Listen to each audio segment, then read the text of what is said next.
یا ایھا الذین آمنوا قوا انفسکم واہلکم نارا، کہ اے ایمان والو تم اپنے آپ کو اور اپنے اہل کو یعنی گھر والوں کو جہنم کی آگ سے بچاؤ، کہ وقودها الناس والحجارہ، کہ جس کا ایندھن انسان اور پتھر ہو۔ لیکن افسوس صد افسوس کہ آج ہم اپنے آپ کو اپنے گھر والوں کو جہنم میں بچانے سے بجائے خود جہنم میں دھکیلنے والے اعمال کر رہے ہیں۔ آج ہم دجالی فتنے کا شکار ہو چکے ہیں، موبائل لیپ ٹاپ میں لگ گئے ہیں، گندی گندی فلمیں، گندے گندے اسٹیٹس، گندے گندے پروگرام ہم دیکھتے ہیں۔ ہمارا نوجوان طبقہ رات دن اسی میں لگ کر اپنی زندگی کے بہترین ایام کو خراب کر رہا ہے۔ کیا اس انسان کو اسی لیے پیدا کیا تھا کہ وہ واٹس ایپ اور فیس بک میں انسٹاگرام میں لگ کر اپنی زندگیوں کو برباد کرے؟ ارے مجھے افسوس ہوتا ہے ان لوگوں پر، ان نوجوانوں پر، میرا صادقہ پڑتا ہے نوجوانوں سے کہ جب کوئی نئی فلم آتی ہے، کوئی گانا ریلیز ہوتا ہے تو ایک دوسرے کو اس کو دیکھنے کی دعوت اور تلقین کرتے ہیں کہ آج فلاں فلم ریلیز ہوئی ہے، اس کو جا کر دیکھو، فلاں گانا آیا ہے، اس کو دیکھو سنو۔ میں پوچھنا چاہتا ہوں نوجوانوں سے، کیا کبھی انہوں نے اپنے اس نوجوان دوست سے یہ بھی پوچھا ہے کہ تجھے قرآن مجید کی کتنی سورتیں یاد ہے، تجھے آیت الکرسی یاد ہے یا نہیں ہے، تجھے الحمدللہ رب العالمین کا ترجمہ یاد ہے یا نہیں ہے؟ تو میرے دوستو وہ کبھی اس چیز کو نہیں پوچھتا۔ کیوں؟ اس لیے کہ شیطان اس کے پیچھے لگا ہوا ہے، شیطانی عمل میں وہ راضی ہے۔ اللہ تبارک و تعالیٰ نے جو پیغام دیا ہے اس کو وہ ہلکا اور خفیف سمجھ رہا ہے۔ یہی وجہ ہے کہ آج ہم ظلم و ستم کا شکار ہو رہے ہیں۔ یہ ظالم حکمراں، یہ ظالم حکومتیں، یہ ہماری بدعمالیوں کا نتیجہ ہے۔ اللہ کے نبی صلی اللہ علیہ وسلم ارشاد فرما رہے ہیں، کان کھول کر سن لو، اللہ فرما رہے ہیں میں اللہ ہوں، میں بادشاہ ہوں، میں خالق السماوات والارض ہوں، میں مالک الملک ہوں، میں بادشاہوں کا بھی بادشاہ ہوں۔ لہذا اگر کوئی بادشاہ تمہارے اوپر ظلم و ستم کرے، تمہارے اوپر زیادتی کرے، تم اس کو برا بھلا نہ کہو، کیونکہ ان ظالم بادشاہوں کو تمہاری بدعمالیوں کے نتیجے میں میں نے ہی تم پر مسلط کیا ہے۔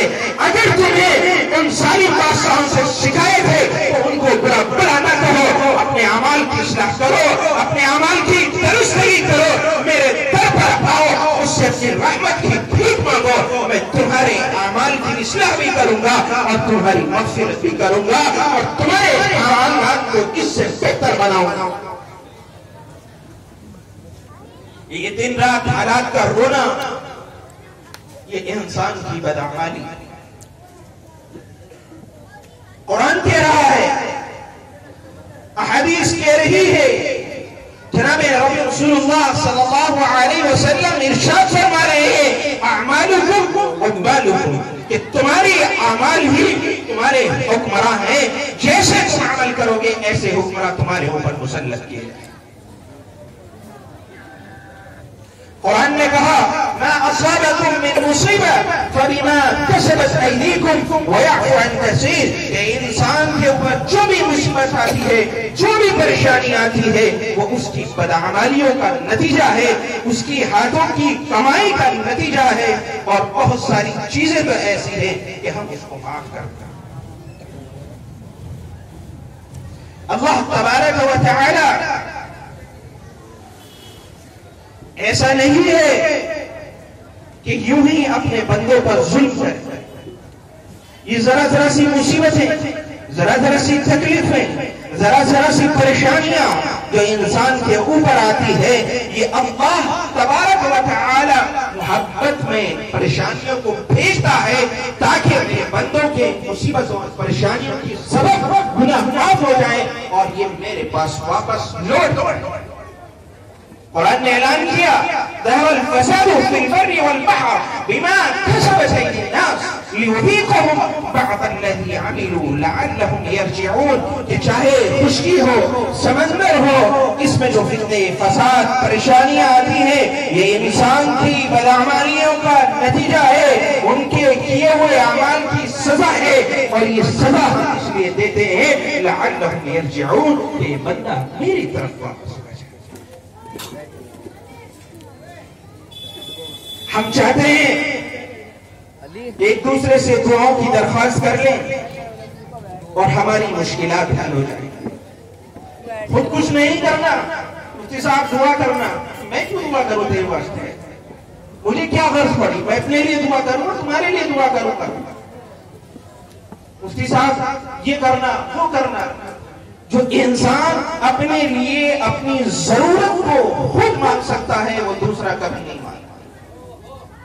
آج کا زمانہ، آج کا دور ایسا ہو گیا کہ انسان کسی دوسرے انسان کو خوشی کے ساتھ دیکھتا ہوا پسند نہیں کرتا، وہ یہ چاہتا ہے کہ اس سے بھی زیادہ پریشانیاں اور مصیبتیں اس کے اوپر۔ حالانکہ اللہ کے نبی صلی اللہ علیہ وسلم ارشاد فرما رہے ہیں من لم یرحم الناس لا یرحم اللہ، کہ جو کسی دوسرے انسان پر رحم نہیں کرے گا اللہ تبارک و تعالی بھی اس پر رحم نہیں فرمائے۔ یہ مسلمان کی عزت، اس کی آبرو، اس کا مال، اس کی دولت، اس کی جان، اس کی حفاظت کرنا بیت اللہ سے بھی زیادہ حفاظت کرنے کا اس میں حکم ہے۔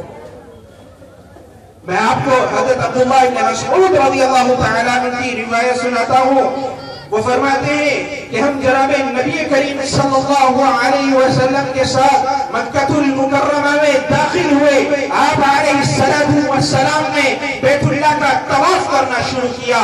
طواف کرتے ہوئے آپ یہ کہتے رہے اے بیت اللہ کہ تو اللہ کا گھر ہے، تیری رحمتیں، تیری فضائیں بڑی خوبصورت ہے، یہاں کی ہوائیں بھی معطر ہیں، خوشگوار بھی ہیں، کہ تو کتنا مکرم ہے، کتنا بابرکت ہے، اس لیے کہ تو اللہ کا گھر ہے۔ لیکن اللہ کے نبی صلی اللہ علیہ وسلم فرما رہے ہیں کہ قسم ہے اس ذات کی کہ اس کے قبضے میں محمد صلی اللہ علیہ وسلم کی جان ہے، کہ ایک مسلمان کی آبرو، عزت اور اس کا جان اور مال وہ تیرے سے بڑھ کر ہے، کہ اگر کسی شخص نے نعوذ باللہ بیت اللہ کو ڈھا دیا، بیت اللہ کو گرا دیا، بیت اللہ کو نقصان پہنچا دیا، اس کو اتنا گناہ نہیں ملے گا کہ جتنا گناہ ایک انسان کو کسی مسلمان کے دل دکھا دے گا۔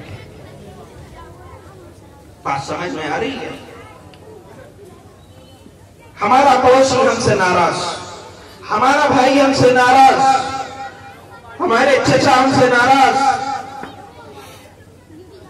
ہم انسانوں کے دل دکھا رہے ہیں، ان کو تکلیفیں دے رہے ہیں۔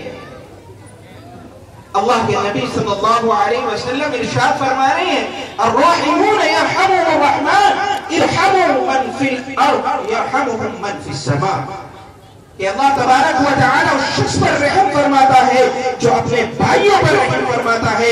جناب نبی کریم صلی اللہ علیہ وسلم ارشاد فرما رہے ہیں کہ تم زمین والوں پر رحم کرو، آسمان والا تمہارے اوپر رحم کرے۔ اللہ کی رحمت انسان کی مغفرت کے بہانے تلاش کرتا ہے۔ انسان کتنا بھی بڑا گناہگار ہو، پوری زندگی اس نے اپنی نافرمانیوں میں گزار دی ہو، غفلت میں گزار دی ہو، بڑے سے بڑا جرم کیا ہو، تو اللہ تبارک و تعالی کے سامنے اگر اس نے ندامت کے 2 آنسو بہا دیے تو اس کا بیڑا پار ہو جائے۔ میں نہیں کہہ رہا ہوں، یہ قرآن اور حدیث آپ کو بتا رہا ہے، میں تو صرف اور صرف اللہ کے رسول کے پیغام کو آپ تک پہنچا دیا۔ تو یہ عظیم الشان رات، یہ برکت والی رات، یہ فضیلت والی رات جس کا نام شب برأت ہے، کہ یعنی برأت کی رات، آزادی کی رات، اللہ تبارک و تعالی جو شخص اس رات میں چاہے کہ اس کی مغفرت ہو، اللہ سے مغفرت وہ طلب کرے، اللہ تبارک و تعالی اس رات کی برکت سے، توبہ استغفار کی برکت سے اس کے تمام گناہوں کو معاف کرے۔ میں آپ کو بتاؤں کہ اللہ کی رحمت انسان کو معاف کرنے کے، مغفرت کے بہانے ہیں۔ شرط یہ ہے کہ کوئی مغفرت طلب کرنے والا ہونا چاہیے، اللہ پر اس کا یقین ہونا چاہیے، اللہ کا خوف اس کے دل میں پیدا ہونا چاہیے کہ جس شخص کا اللہ کا خوف جس کے دل میں پیدا ہو گیا تو اس کی مغفرت ہے. جس شخص کے دل میں اللہ